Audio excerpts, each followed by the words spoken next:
इस अवसर पर तमाम संतों, गुरुओं, महागुरुओं के चरणों में नमन करता हूं, जिन्होंने समता के सिद्धांत को लागू करने के लिए, उसको बनाए रखने के लिए, समाज में फैलाने के लिए अपना पूरा जीवन समर्पित कर दिया। हमारे साथ आए हुए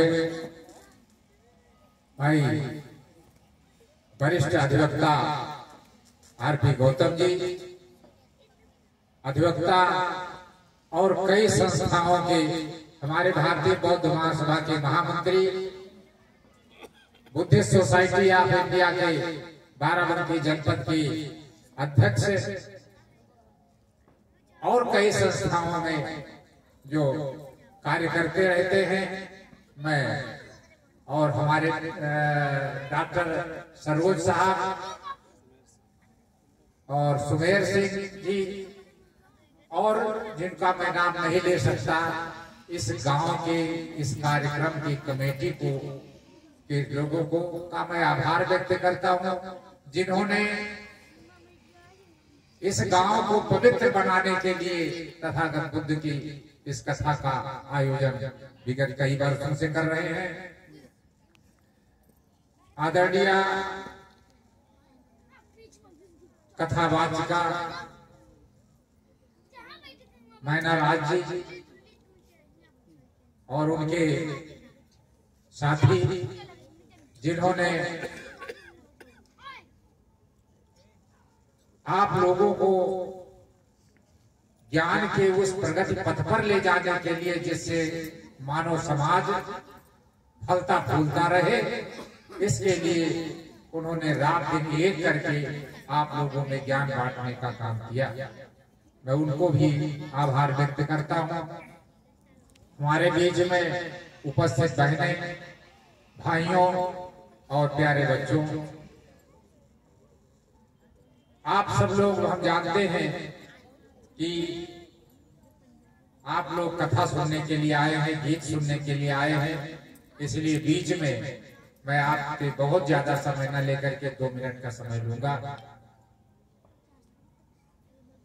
जो कथा हो रही है उसका एक उद्देश्य है कि आप में शिक्षा का संचार हो, जन जन तक शिक्षा पहुंचे, यहाँ का हर आदमी सुखी हो, संपन्न हो और स्वतंत्र रहे। इन कार्यों के लिए ये कथा हो रही है।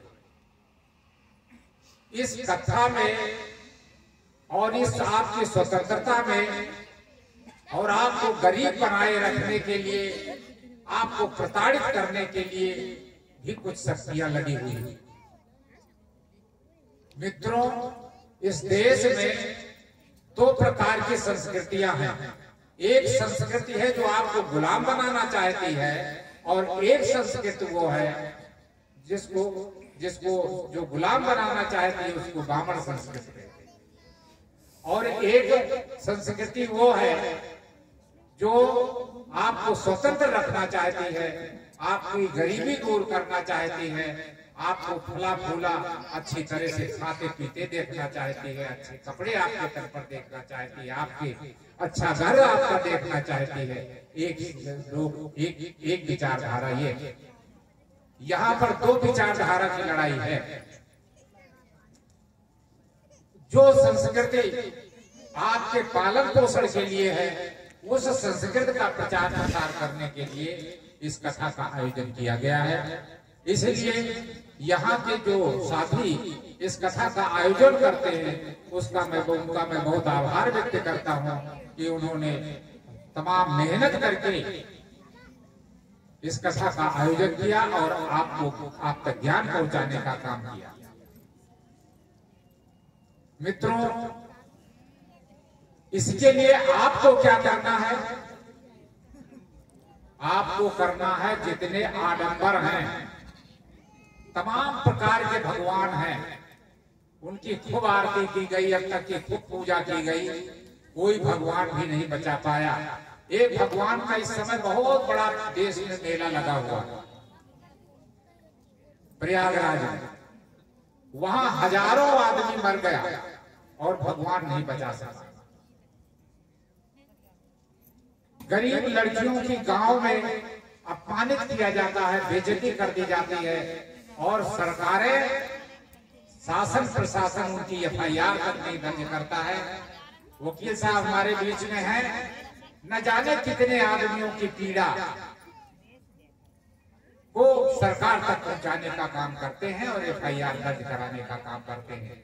जिसकी एफआईआर तुरंत दर्ज होनी चाहिए, किसी की 4 दिन के बाद ये एफआईआर दर्ज करवा पा रहे हैं, किसी की 6 दिन के बाद और किसी के बाद महीनों के बाद एफआईआर दर्ज होती है। ये ऐसा क्यों है? इसीलिए है कि एक संस्कृति आपको दबाना चाहिए। उस संस्कृति से हमेशा होशियार रहने की जरूरत है। न उसको वोट देने की जरूरत है, न उसको नोट देने की जरूरत है, न उसको चढ़ावा चढ़ाने की जरूरत है। जब आप ये सब छोड़ देंगे तो आपका जीवन सुखमय हो जाएगा। आप अपने बच्चों को शिक्षा देंगे, अच्छी तरह से अच्छे कपड़े पहनेंगे और अच्छी रोजी रोटी कमा सकेंगे। इन शब्दों के साथ मैं आप सब लोगों को पुनः साधुवाद करता हूँ कि इस कथा में आयोजक साथियों को और गायक साथियों को और श्रोतागणों को भी मैं, जितने लोग यहाँ आए हैं वो लोग इस ज्ञान को लेकर के जाएं और अपना जीवन सुखी बनावें। बहुत बहुत धन्यवाद।